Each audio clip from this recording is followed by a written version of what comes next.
did watch the fights, and I did watch a little bit of Bellator as well. It was kind of the same story for both Ngannou and Uzdemir. Both these guys were sort of, a year and a half ago, they weren't necessarily in anybody's conversation as title contenders, and then all of a sudden they both end up being in a very similar place. Look, dude, I think the big story of the night is, holy shit, does the UFC know how to overhype a fighter?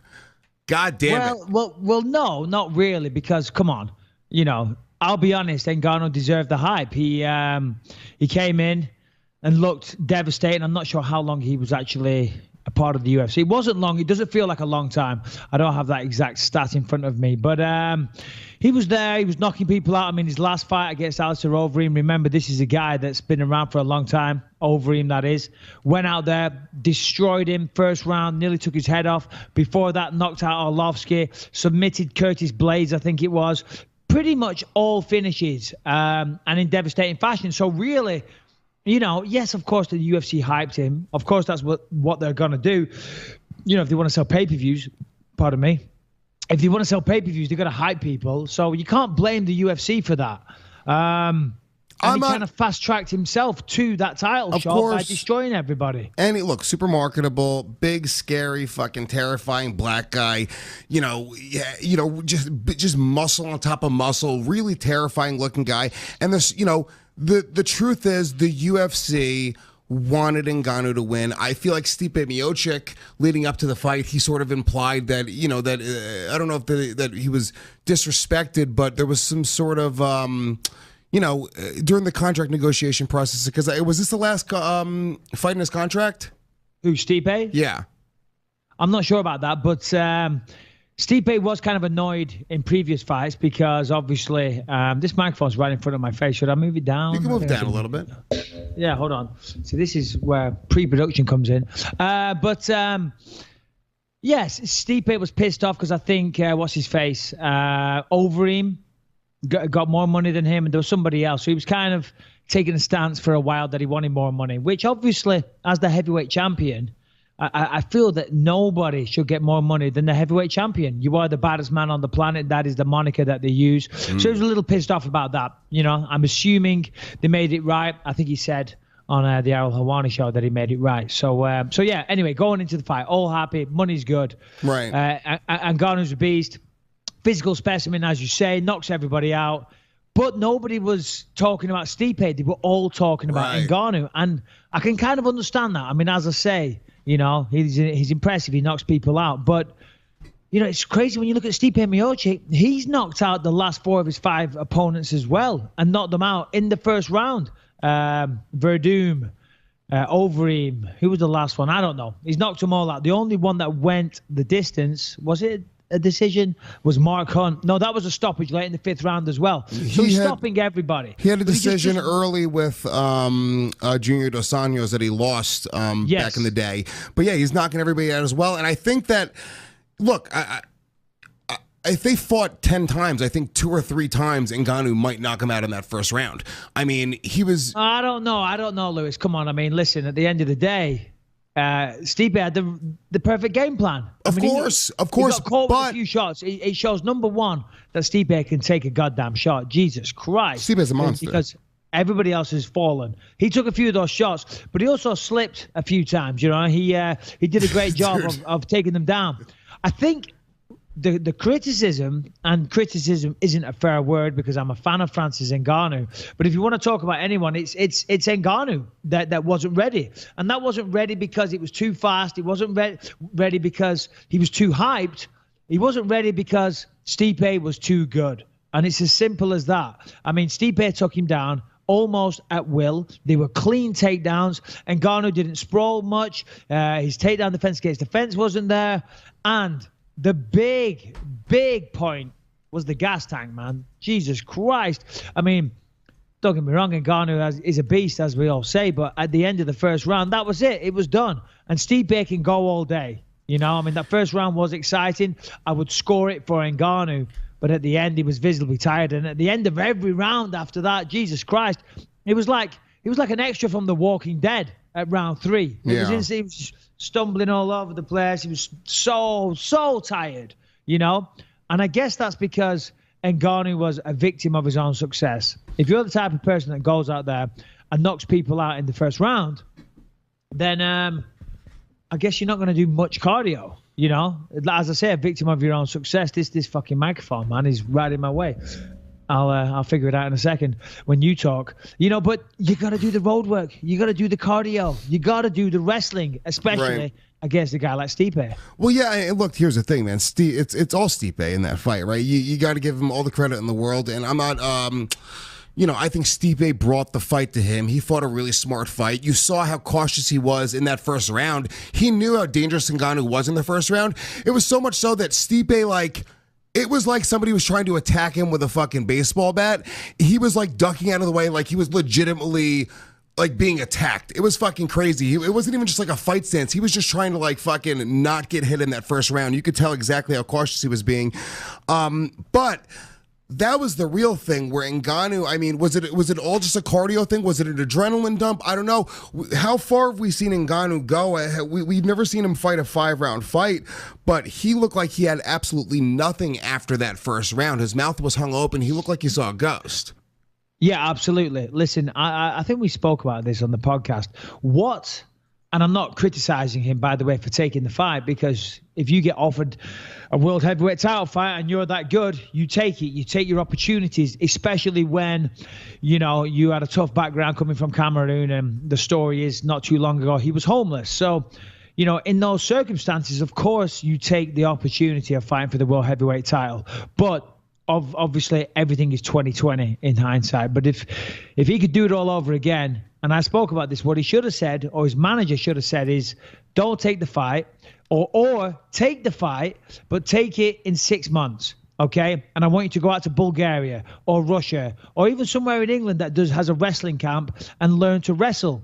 And do some jiu-jitsu as well, because his ability to get back to his feet, his ability to stop a takedown wasn't there. I mean, of course, actually, in the first round, he did okay. But as he got tired, it was just easy to take him down. And I think it's because of the lack of wrestling, or the lack of throwing somebody off and getting used to that wrestling conditioning made him so tired.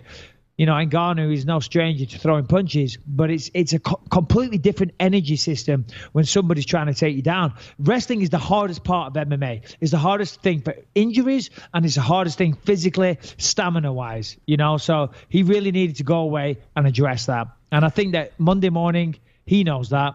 And if he was to get another shot, maybe it would be different. But, you know, it was a completely dominant performance for Stipe Miocic.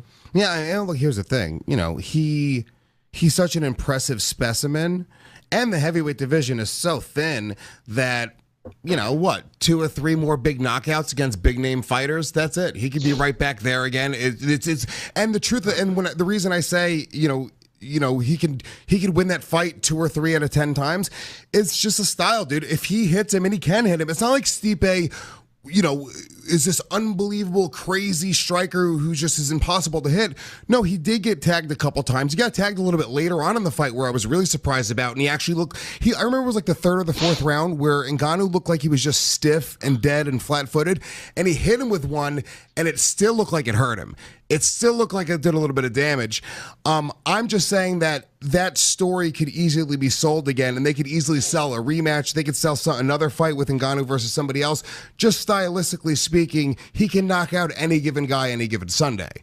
Yeah, for sure. I mean, they could easily reschedule that fight. All that's going to happen is that, what's his face, Ngannou is going to go away, knock out a couple of people that can't wrestle well, and all of a sudden he's in line to fight for the belt again. And this time he needs to go away, work on his wrestling. If he does that, that's how they can sell it. They can say, he was dominated in the first fight. Since then, he has worked on his wrestling, you know, like a madman, or however you want to phrase it for the sake of a promo. Don't word it that way because that sounds shit.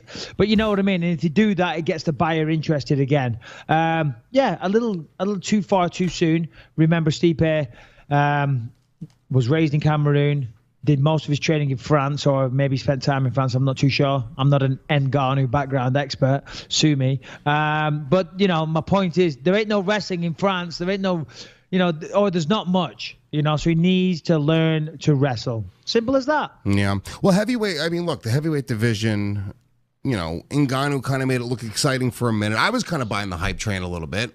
Yeah, me too. Everybody was. But now Cain, I guess, in Cormier's post-fight speech, we could talk about Cormier's fight as well, obviously. But no disrespect to Daniel Cormier. Just to be honest with you, Oezdemir, he basically shit the bed. It was. Hold on, just stick with the heavyweight fight for a second. Okay. Because you're right. You mentioned Cain Velasquez there. Yeah. And let's not segue to that one just yet, because I think Cain Velasquez is.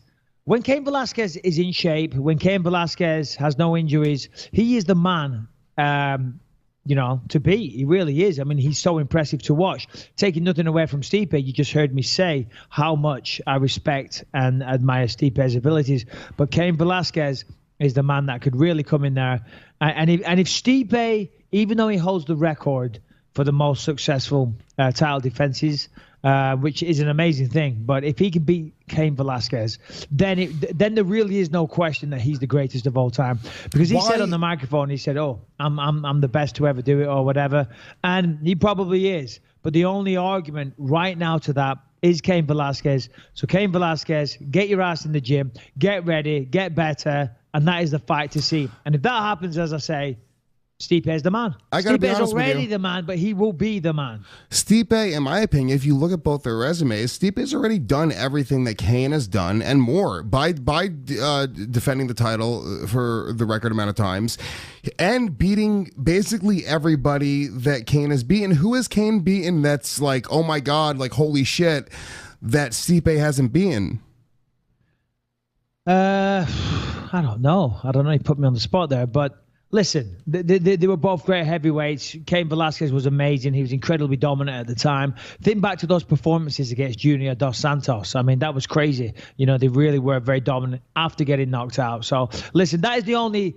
There's not an asterisk. There's no asterisk. Stipe is the undisputed champion of the world. He's defended the belt more times than anybody. So he's the man.